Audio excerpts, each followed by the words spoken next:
juráis por Dios y estos santos evangelios desempeñar leal y fielmente el cargo de ministro de Estado en el despacho de Cultura que os confío.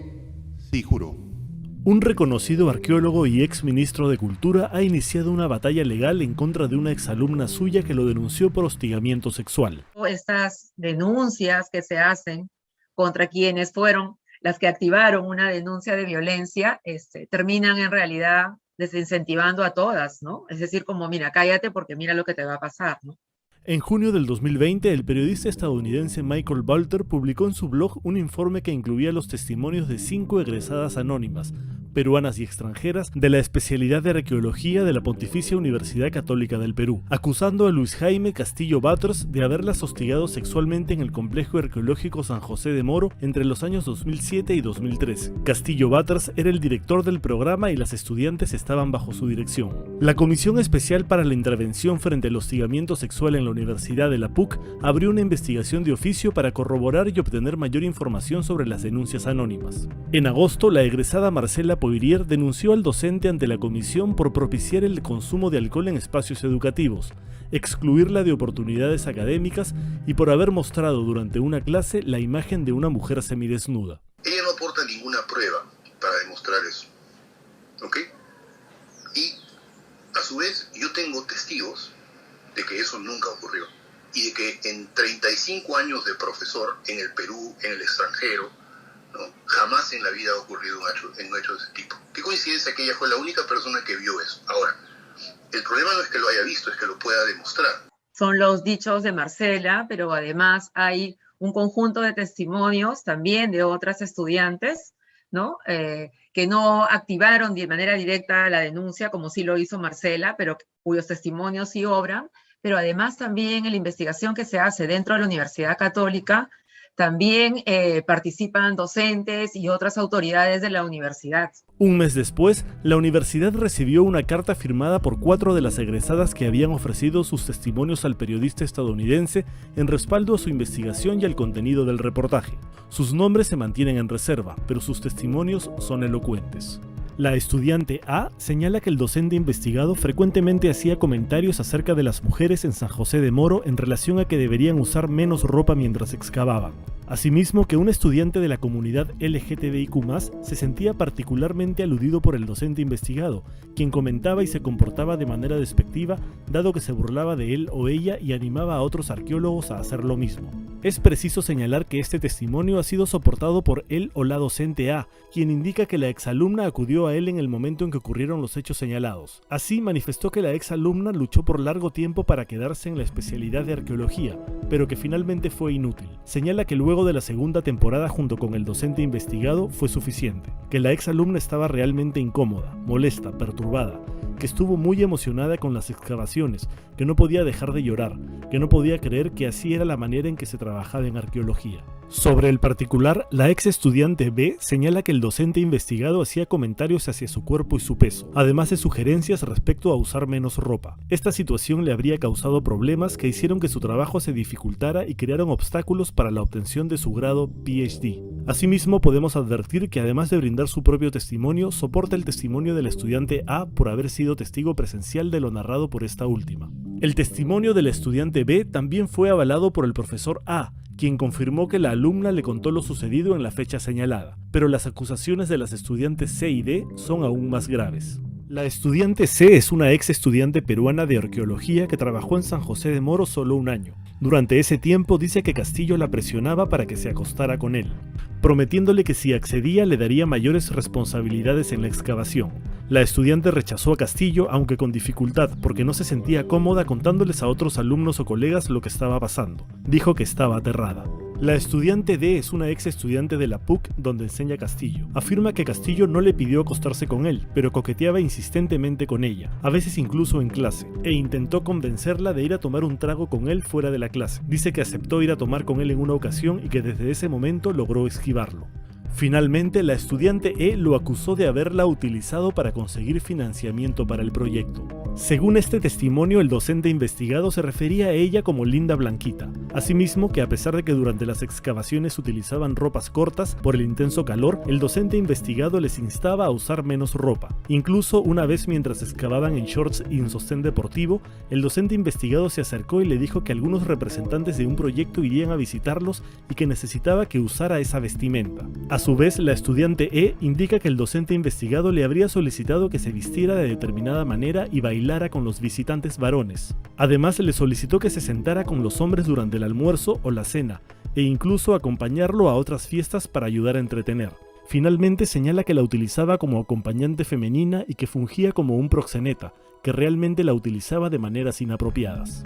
La Ley de Prevención y Sanción del Hostigamiento señala en su artículo 4 que el hostigamiento sexual es una forma de violencia que se configura a través de una conducta de naturaleza o connotación sexual o sexista, no deseada por la persona contra la que se dirige, que puede crear un ambiente intimidatorio, hostil o humillante, o que puede afectar su actividad o situación laboral, docente, formativa o de cualquier otra índole. En estos casos no se requiere acreditar el rechazo ni la reiterancia de la conducta. Y en este caso había comentarios de carácter sexual y también sexista, ¿no? No solo contra alumnas mujeres, sino también contra un alumno de otra orientación sexual, ¿no? Respecto a cómo se visten, respecto a lo que consumen, respecto al cuerpo, a las formas del cuerpo, ¿no? Entonces, alguien podría decir, bueno, eso es una exageración, ¿no?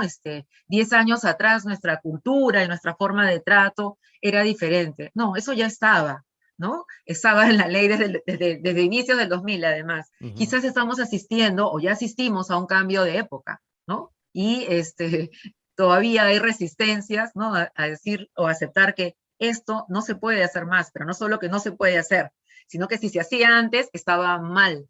En la investigación, Luis Jaime Castillo Batters dijo que todos los testimonios son falsos, que nunca ha tenido dichos comportamientos y que no ha cometido ninguna conducta inapropiada. No es una, sino 6 o 7 ex estudiantes suyas que lo acusan de hostigamiento sexual y que además sus testimonios en algunos casos se complementan entre sí. Ya, ahora vamos a ver. Mire, ¿cuántos nombres hay entre esas 6 o 7 estudiantes que usted menciona? Bueno, son anónimos, ¿no? Ajá. ¿Y hay alguna prueba en alguna de las cosas que dicen? Fuera de que una dice lo mismo que la otra. He sido profesor de la Católica durante 35 años. Jamás ha habido una queja sobre mí. Hasta que este grupo de 4 mujeres se han juntado para destruir, como dijeron ellas en su hashtag cuando empezó todo esto. Vamos a destruir, hashtag, al arqueólogo más poderoso del Perú. Sin embargo, reconoció que sí se tomaban bebidas alcohólicas, pero solo al finalizar las jornadas de excavación, y confirmó que si se refería a sus estudiantes con diminutivos, lo hacía solo como muestra de afecto. En noviembre del 2020, la Comisión Especial concluyó que pese a haber encontrado indicios de hostigamiento sexual, no podía iniciar un procedimiento sancionador porque los hechos denunciados habrían ocurrido entre los años 2007 y 2013, cuando aún no entraba en vigencia el reglamento de la Comisión. Así como hace algunos años se eliminó la prescripción para todos los otros delitos de violencia sexual, si en estos casos, dadas las relaciones de poder que existen entre un docente o una autoridad en la universidad y el estudiante, la verdad que muchas nos atrevemos a hablar cuando ya estamos fuera de la universidad, ¿no? Quizás habría que plantear también un plazo mayor de prescripción. La comisión, si no pudo investigar ninguno de los hechos, ni los que Walter dijo, ni los que esta chica dijo, ¿cómo es que llega a la conclusión de que hay indicios? Claro, ellos, digamos, concluyen que hay indicios cruzando los testimonios y luego comparándolos también con el interrogatorio que le hacen a usted, ¿no? Sí, pues, pero en el interrogatorio que me hacen a mí, me preguntan, ¿los estudiantes tomaban alcohol en el campo? Entonces yo le digo, por supuesto, si son todos mayores de edad, y que yo sepa, en el Perú no es ilegal tomar. La comisión, que estaba formada por 3 feministas súper radicales, ¿ya?, lo que hizo fue tratar de buscarle 3 pies al gato. Tras la decisión de la universidad de mantener al docente en sus filas, a pesar de que la comisión había encontrado indicios de hostigamiento sexual, las redes sociales de las federaciones de estudiantes y colectivos feministas de la PUC ardieron de indignación.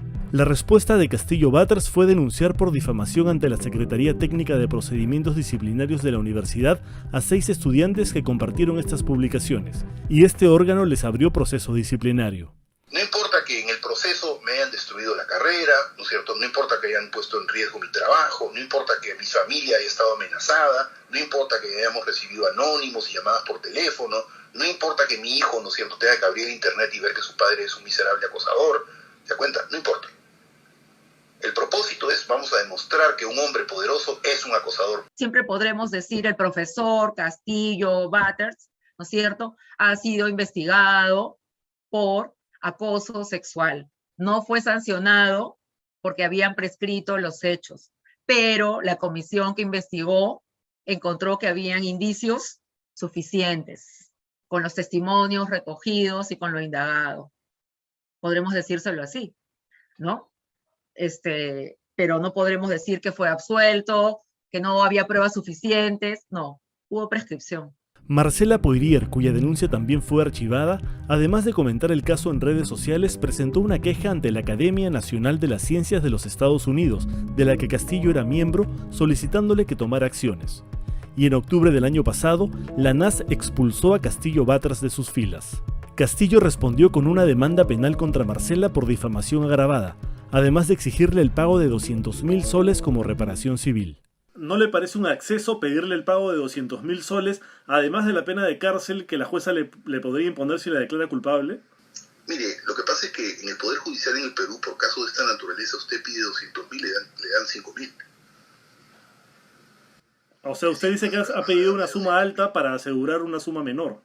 No me interesa el dinero. Mire, no es el dinero lo que yo estoy buscando, de ninguna manera. No me interesa. O sea, lo que yo quiero es que el juez diga que esta mujer ha mentido, ¿no es cierto?, y que ha tratado de hacerme daño. Cuando la Coordinadora Nacional de Derechos Humanos y el Centro de la Mujer Peruana Flora Tristán presentaron un amicus curiae para que la audiencia del viernes 22 de abril sea pública, la jueza Gabriela Torrejón Comeca lo declaró improcedente, argumentando que se trata de una querella y como tal el proceso debe ser de carácter privado.